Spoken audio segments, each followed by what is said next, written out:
Mateo capítulo 24, nos habíamos quedado la vez anterior en nuestro estudio del libro Apocalipsis, que estamos viendo algunos versos en algunos libros de las Escrituras que hablan acerca del periodo final de la gran tribulación, y creo que nos habíamos quedado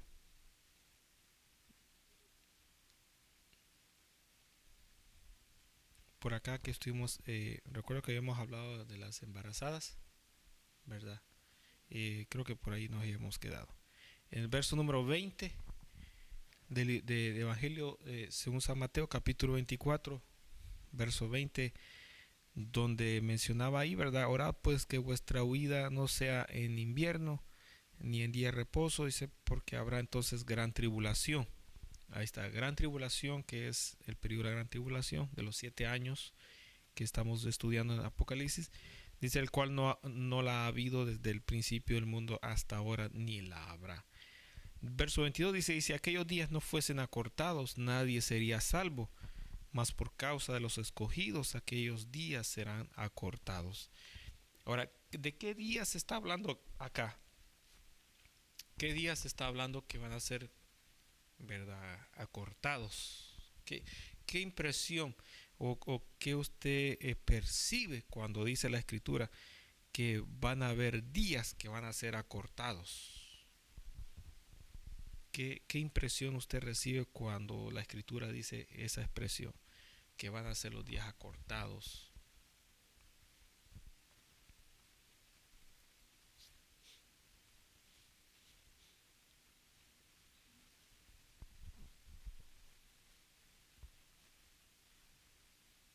¿Qué percibe? ¿Qué comprende usted? Que aquellos días van a ser acortados.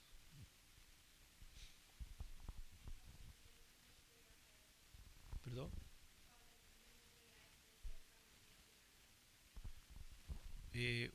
Un poquito ahí más retocada es esa respuesta. La respuesta está, ¿verdad? Está bien ubicada, pero hay que darle ahí un poquito de ajuste. ¿Cómo diríamos eso de otra manera?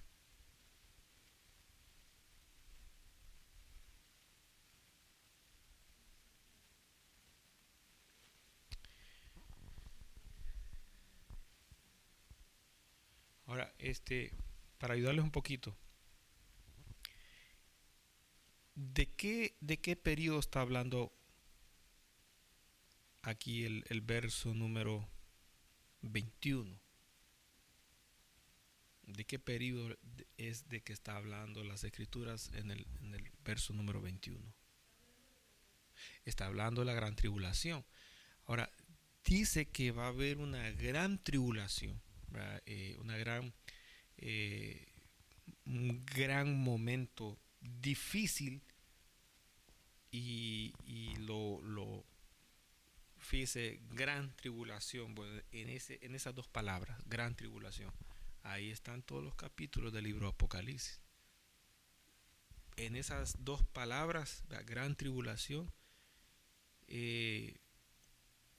la mente de uno puede pensar con limitantes.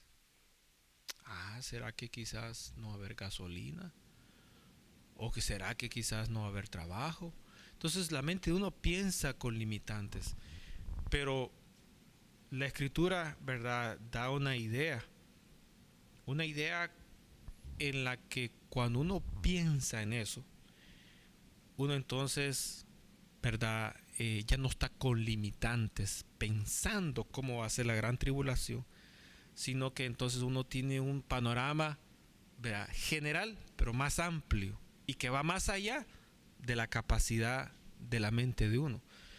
Cuando la Biblia dice que es una gran tribulación, que nunca ha existido otra como esa, ni nunca existirá otra como esa. Es decir, que en todos los siglos de la creación, el mundo completo ha pasado por momentos muy difíciles.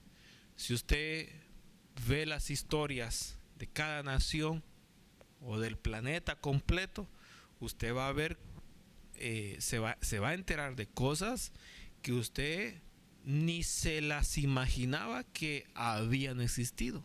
Ahora, la Biblia está diciendo que esas cosas que han existido en el tiempo pasado, desde la creación hasta ahora, no ha habido otra cosa, no habrá otra cosa, no sucederá otro momento que lo supere como lo va a superar este periodo llamado la gran tribulación. Entonces, ese periodo de gran tribulación, ¿verdad?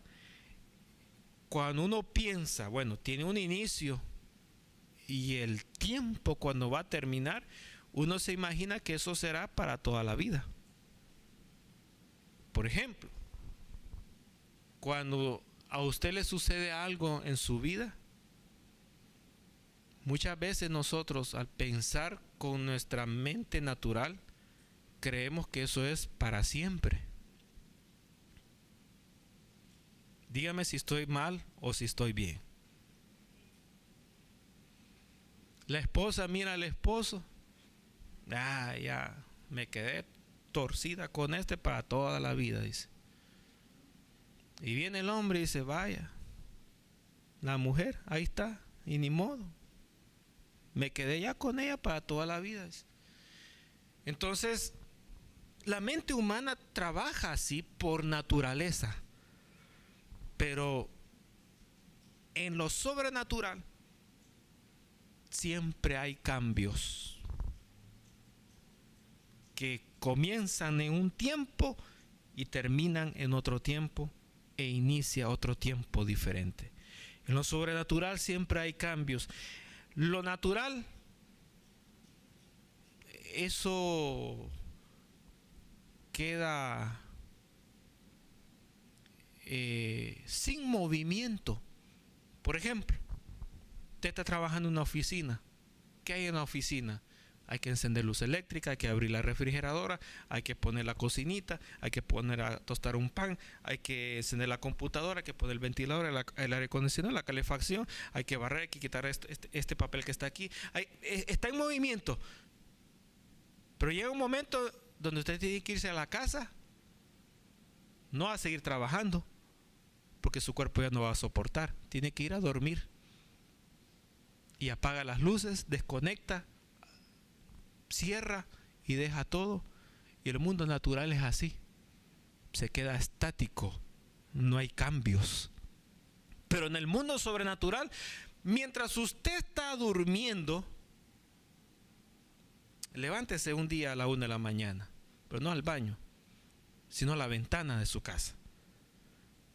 Y a la que está más alta, y observe hasta donde su mirada puede contemplar. Y va a ver, ¿qué va a ver?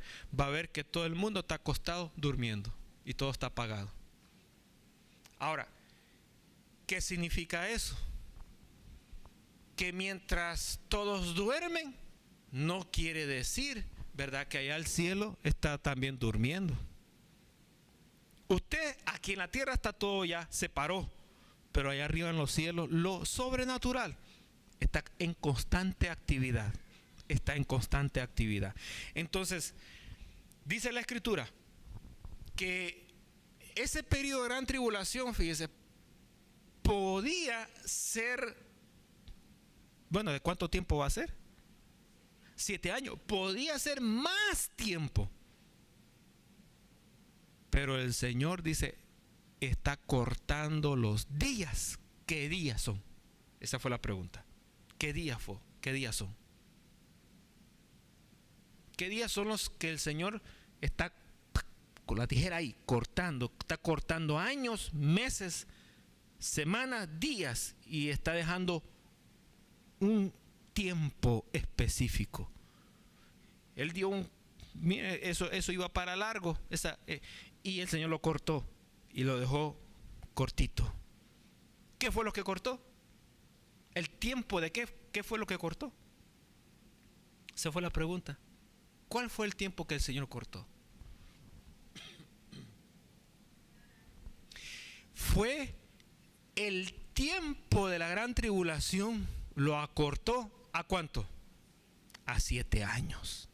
Quiere decir que el Señor está diciendo, fíjese, nadie le está preguntando, Señor, ¿y podía durar más el periodo de la gran tribulación? Nadie se lo está preguntando a Él.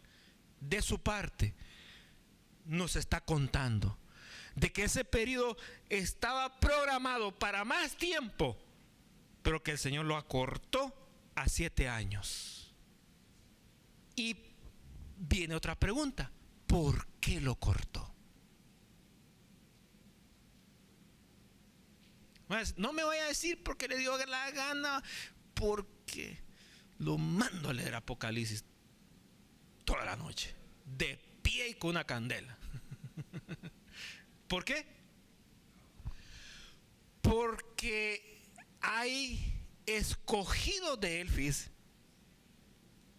que van a participar en el periodo de la gran tribulación.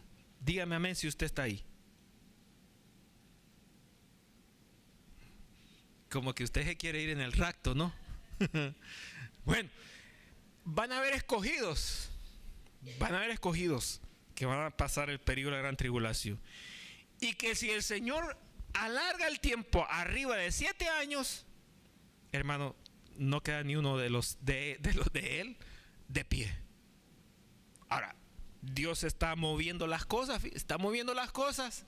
y las está dejando de 7 años por causa de los escogidos. Usted me va a decir, pero es que Dios es poderoso. Y sí, Él es poderoso. ¿Pero qué?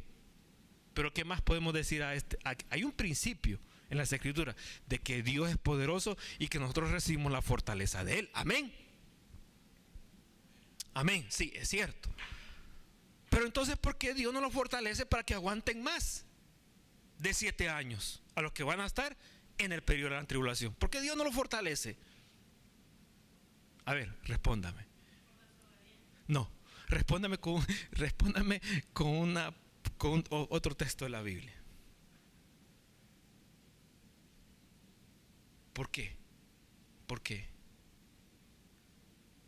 Pongan la aplicación de la palabra de Dios en sus teléfonos para estarla leyendo a cada rato. Y cuando caiga un mensaje ahí, una red social, espérate, voy primero a leer un texto y ese texto le voy a responder a este. Y lo borbandea con la palabra de Dios. Se borbandea, se llena usted y llena al otro. ¿Por qué Dios no lo fortalece a ellos entonces? Pues para que aguanten más años. Respóndame con texto de la palabra de Dios. Le doy una pista. ¿Por qué? Ya le dije una palabra. ¿Por qué? Porque Dios... A ver. No. Porque Dios no... Vamos, le estoy ayudando. No. Ni es tentado por nadie. Porque Dios no. Porque Dios no puede poner más cargas de las que no podemos llevar. Una ayudita necesitaban nomás. Dios no puede poner más cargas sobre nosotros de las que nosotros no podemos llevar. Entonces, por esa razón, ¿verdad? El Señor midió la resistencia de los que estarán en el periodo de la tribulación y dijo, estos aguantan para 7 años. Así que se queda para 7 años la gran tribulación. Entonces, sigamos leyendo, dice verso 23. Entonces, si alguno dijere, mira hasta ahí el Cristo, mira hasta allá, no lo creáis, porque se levantarán falsos cristos y falsos profetas y harán grandes señales y prodigios, de tal manera que engañará, si fuere posible, aún a los escogidos. Ahora, falsos cristos, fíjese, y falsos maestros. no está hablando de un Cristo, ¿verdad? Falso, ni está hablando de un profeta falso. Está hablando de varios Cristos, varios profetas. Ahora, le pregunto, ¿cuál es la diferencia entre un Cristo y un profeta? Bueno, obviamente falso, ¿verdad? Obviamente falso. ¿Cuál es la diferencia entre un Cristo y la diferencia entre un profeta? Dice que ambos harán grandes señales y prodigios. ¿Con qué objetivo? Con el objetivo de engañar, obviamente, a los que no son de Dios, pero va a suceder que también a los que están bien con el Señor los van a engañar. Entonces, cuando dice grandes señales y grandes prodigios, ¿qué quiere decir? Que ellos se van a mover ¿en qué ámbito? En lo sobrenatural. Se van a mover en lo sobrenatural y van a acontecer milagros. Un milagro, como yo expliqué el domingo, un mover de lo sobrenatural. Usted vio un milagro, vio algo sobrenatural. No corra a decir eso es de Dios. No corra a decir eso es de las tinieblas. ¿Qué tiene que hacer? Tiene que hacer el texto que leíamos el domingo. Tiene que aprender a discernir. ¿Qué es discernir? ¿Utilizar lo que tiene en ese momento? No. Discernir es preguntar, investigar, indagar, ¿verdad? Asegurarse. Es decir, si yo le digo, hermano, fíjese que la acera de enfrente está brotando agua y está inundando toda la calle que corre para abajo. Entonces viene usted y se para enfrente, mira el agua que brota de la acera y dice usted, aquí como que va a haber un volcán que se va a levantar. Es una respuesta tonta. Entonces usted puede ver un milagro sobrenatural y dar una respuesta tonta. Ahora, ¿qué antes de dar la respuesta tonta? ¿Qué tiene que hacer usted? Bueno, tiene que tener las herramientas para poder entonces evaluar y decir, ¿verdad? ¿Eso es de Dios o no es de Dios? Ahora, ¿dónde están las herramientas? Fíjese, no tengo la Biblia aquí, la tengo ahí, pero tengo, ¿verdad?, la tableta. Entonces, en las Escrituras, como dijo un hermano, aquí está la palabra de Dios. Bueno, aquí tengo la aplicación de la palabra de Dios. Entonces la levanto. Mire, en las Escrituras, ahí están las herramientas. Usted indaga, se entera, ¿verdad?, aprende y se deja guiar por el Espíritu Santo. Entonces usted tiene las herramientas para entonces, hermano, decir, ¿verdad?, esto es de Dios, esto no es de Dios. ¿Y por qué? Porque mira, aquí dice la palabra. Ahí está todo claro. Ahora, si usted no tiene las herramientas y está viendo el agua que brota, no tiene las herramientas, ¿qué herramientas usted necesita para saber qué está pasando con esa acera y el agua que no para de salir? Bueno, usted necesita una herramienta. ¿Qué herramienta necesita? Bueno, por lo menos un tractor que venga y que escarbe y que escarbe y que escarbe. Y después, ¿qué necesita usted? Bueno, necesita los planos de ese lugar. ¿Por qué? Porque ahí pasan tuberías de gas, ahí pasan tuberías de agua potable, tuberías de aguas negras, pueden pasar tuberías de agua lluvias, puede pasar, hermano, algún cable telefónico que está enterrado. Entonces usted no va a ir, ¿verdad?, a picar por acá, ¿verdad? Mire, aquí está duro, pégale con ganas, y que cuando le pega, ¡pum!, explota y sale volando por allá. Le pegaste, no, y sale hecho pedazos por allá.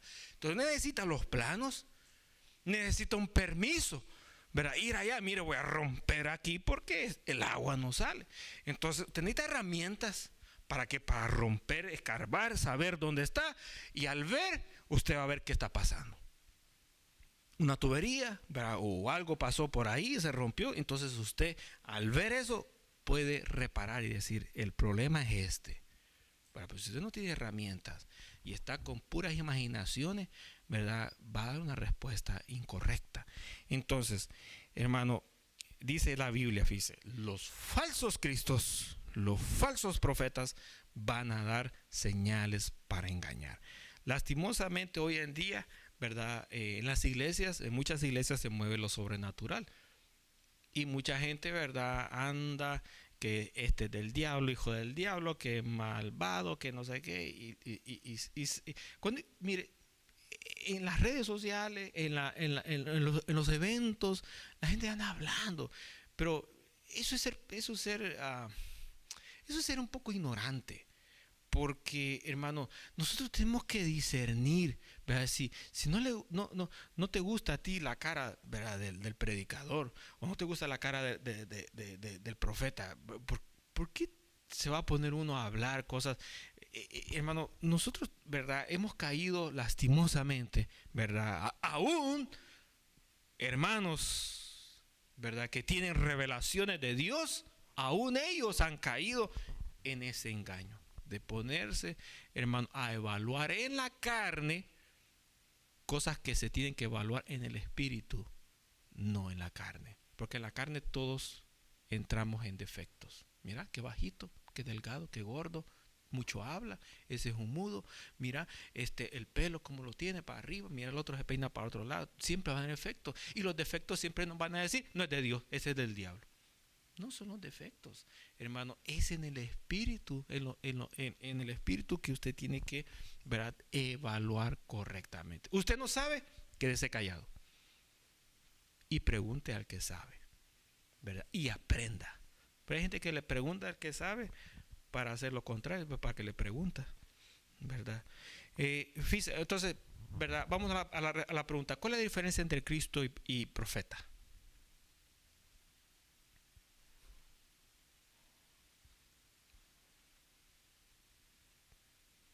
¿Se los dejo de tarea? No, ¿verdad? Porque no creo que lo traigan. ¿Cuál es la diferencia entre profeta y Cristo?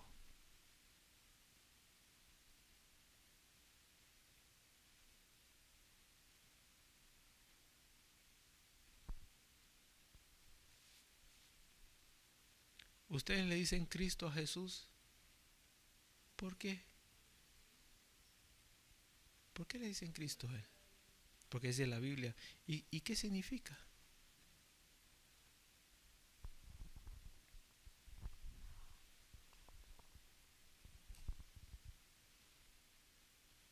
Le dijeron a Jesús, tú eres el Cristo, porque a él no lo conocía. La Biblia no decía de Jesús, que Jesús es un nombre personal, que él vendría, sino que la Biblia tenía registrado la palabra Cristo.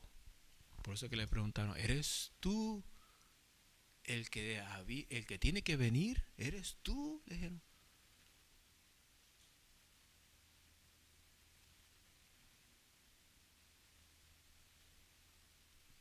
Parece que lo vamos a dejar de tarea. Y llegamos hasta acá. Bueno, los profetas, la hermana dio un paso, rompió un hielo. Los profetas profetizan. Los profetas profetizan. Cuando los profetas profetizan, ¿qué dicen? Declaran, ¿qué cosa? Excelente. Declaran, anuncian. Fíjese, ellos están en ese momento, interesante lo que la hermana dijo, están en ese momento ya, ¿verdad?, estableciendo, decretando, ¿verdad?, que hay sanidad y la persona está enferma. Pero el profeta le está diciendo, eso no es ahora, es en el futuro. Bueno, yo no sé, le dice, será un mes, una semana, 2 años, 10 años, 15, no sé. Pero la profecía es en el futuro. Viene sanidad para usted. Están decretando y le dicen, ¿verdad? No le dicen, mire, a ver si le llega, ¿verdad? A ver si no. Ellos dicen, ya está la sanidad. Ya está la sanidad. Ahora, el Espíritu Santo toma al profeta y habla, utiliza la voz, la carne, la voz audible del profeta para que nosotros que somos humanos oigamos, ¿verdad? Por medio de un hombre, de una mujer, lo que Dios nos está diciendo. Entonces el Señor está en ese momento decretando ya que la sanidad o sea, en el cielo ya se aprobó y ya está hecha. ¿Qué es lo que falta? Que se cumpla. Y para que se cumpla, ¿qué es lo que necesita? El tiempo, que llegue el tiempo y que ocurra una sincronía y se dé ya. Ahí está. Entonces el profeta trae, ¿verdad? Ahora, ¿cómo nosotros podemos asociar una profecía falsa? ¿Cuál sería la señal? Que no se cumpla. Que no se cumpla. Ahora, pero también hay otra parte donde nosotros podemos saber si es de Dios o no es de Dios. Porque puede venir un falso profeta y le dice, mañana te cae una pelota en la cabeza. Y le cayó, ay, mira, ay, era de Dios. Y no era de Dios. Bueno, pero ¿cómo la identificamos? Es un decir por así, ¿verdad? ¿Cómo lo identificamos? Bueno, que cuando Dios habla, Dios nunca se contradice a su palabra. Siempre va a hablar en base, fíjese, en base a lo que ya está escrito. Ahora, aquí viene el punto, hermano, terrible. Porque si usted no conoce lo que ya está escrito, cualquier profecía que no venga de Dios y se cumpla, lo va a engañar. Por ejemplo, viene el profeta y le empieza a profetizar al varón. Y le dice, esa mujer que tenés ya no te conviene. Y el varón está, sí, Señor, amén, háblame, Señor, sí, Señor. Ahora te entrego una mujer más joven y más guapa y con dinero. Entonces viene el varón, va, ahí está, Señor, háblame, y está ahí. Y lo que le estoy diciendo son cosas verídicas. Y terminó la profecía. Y de repente aparece ahí una mujer con las cualidades y con y pretendiendo a ese mismo varón. Entonces el varón, ¿qué ve? Ve el cumplimiento de la profecía. Y dice, esta es la oportunidad de Dios. Y cuando se agarran con la esposa en la casa, le dice, y te voy a decir, Dios ya me habló y me tiene una mujer mejor que tú.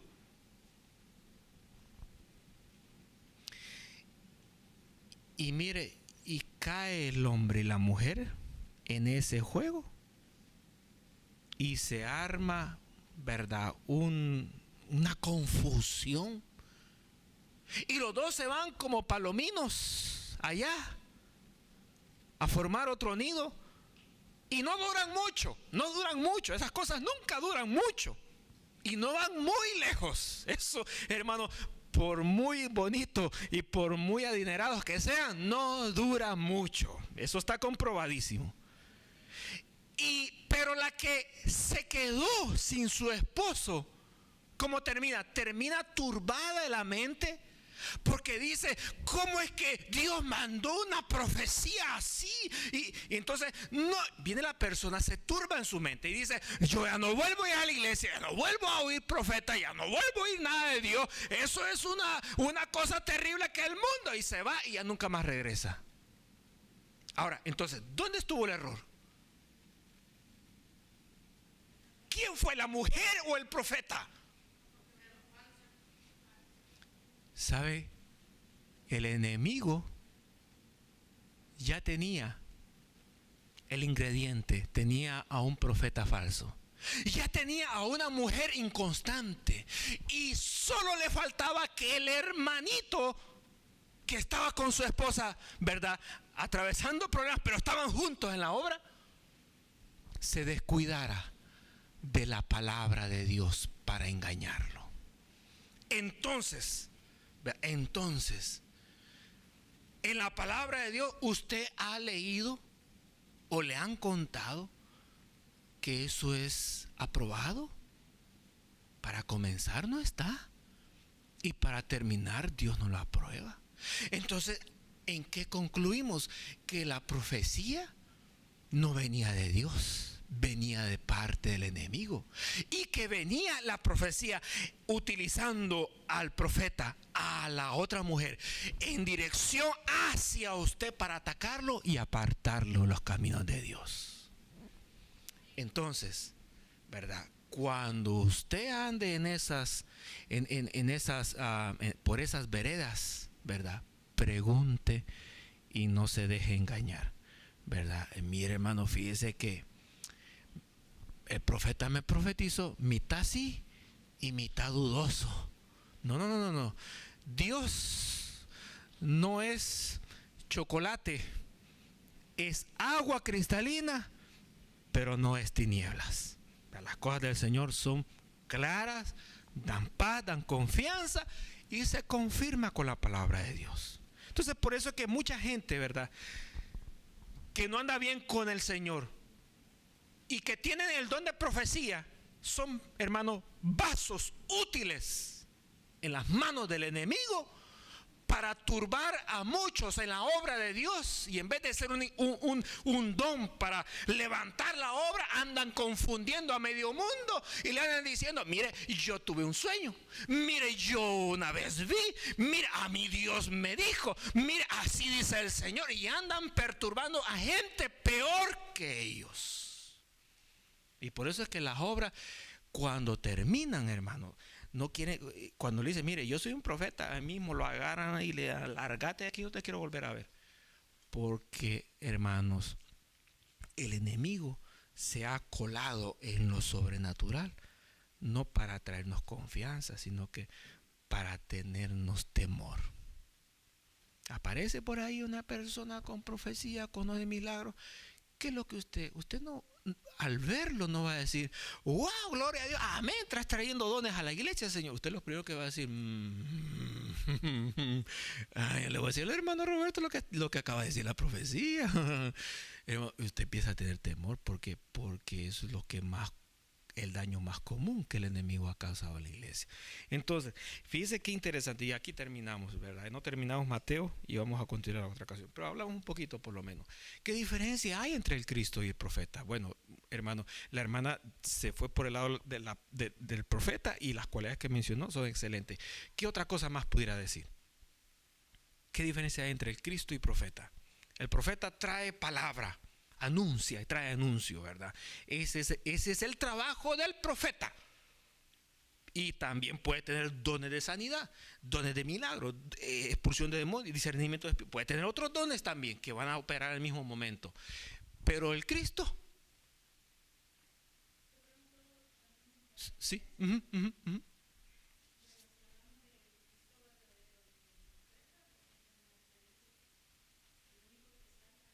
No, pero estamos hablando de los dos Cristos, ¿verdad? El Cristo falso los falsos profetas. Entre los dos falsos. Uh-huh.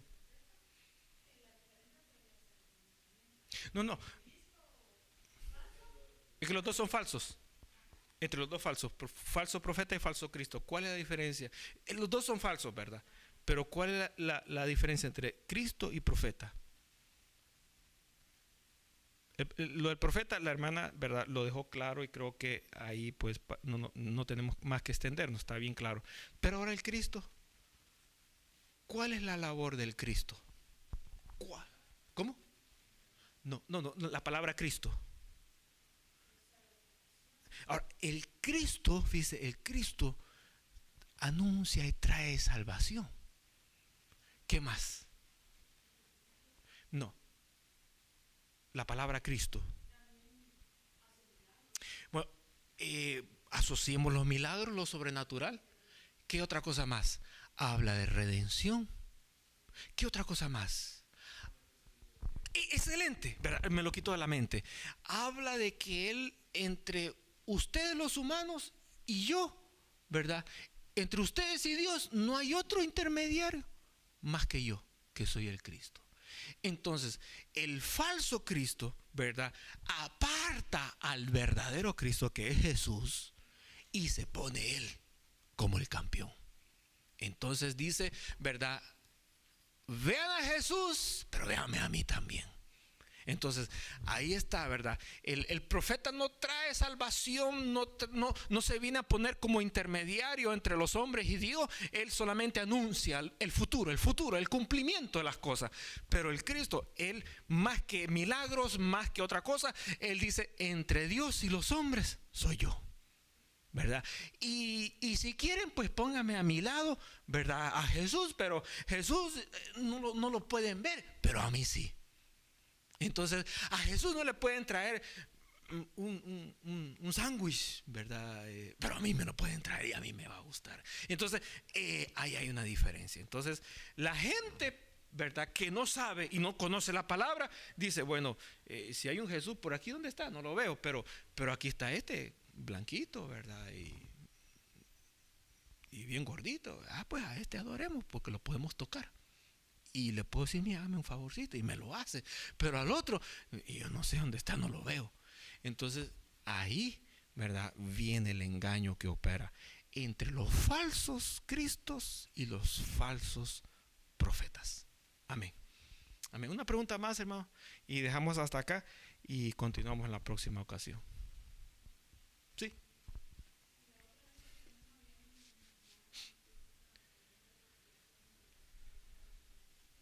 Uh-huh.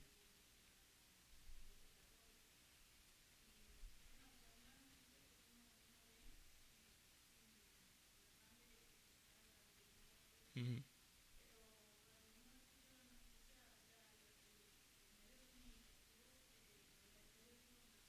Se prestan.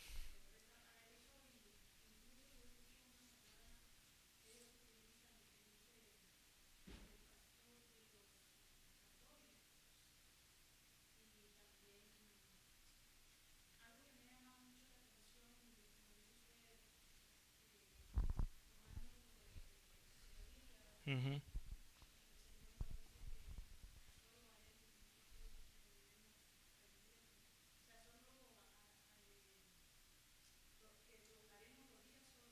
Uh-huh. Uh-huh. Sí.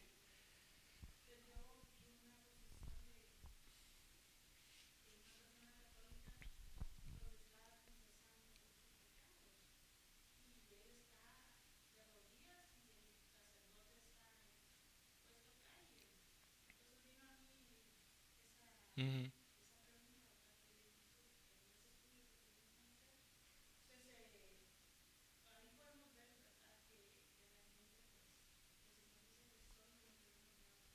Sí.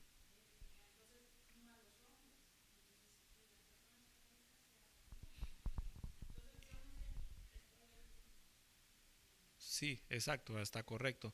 Incluso, ¿verdad? En las escrituras aparece un ángel revelándole a, a alguien, y la persona se postra ante el ángel, y el ángel lo levanta y le dice, no te postres delante de mí, adora a Dios, porque yo soy consiervo tuyo. Yo estoy para servirte a ti, no para que tú me adores a mí, ¿verdad? Y fíjese, teniendo la, la, eh, este, la experiencia sobrenatural con un ángel, el ángel no le permitió. Ahora, ¿qué de aquel ángel que le habló a aquel señor en un retiro, en un campamento, en un bosque, aquí en este país, y que le trajo un evangelio? Cuando Pablo dijo, si viniere un ángel, mire hermano, profetizado ya, si viniera un ángel del cielo con otro evangelio, o sea que eso es posible. Yo cuando leí el texto, o sea, eso es posible. Que venga un ángel y le traiga a usted otro evangelio. Es más, si se le presenta a usted un ángel, tiene que el evangelio, las palabras que le diga, tienen que ser las mismas palabras, el mismo sentido, la misma aplicación como está en la escritura. Si no lo es, ese no es de Dios, ese ángel no es de Dios. Ese ángel viene vestido y lo está engañando.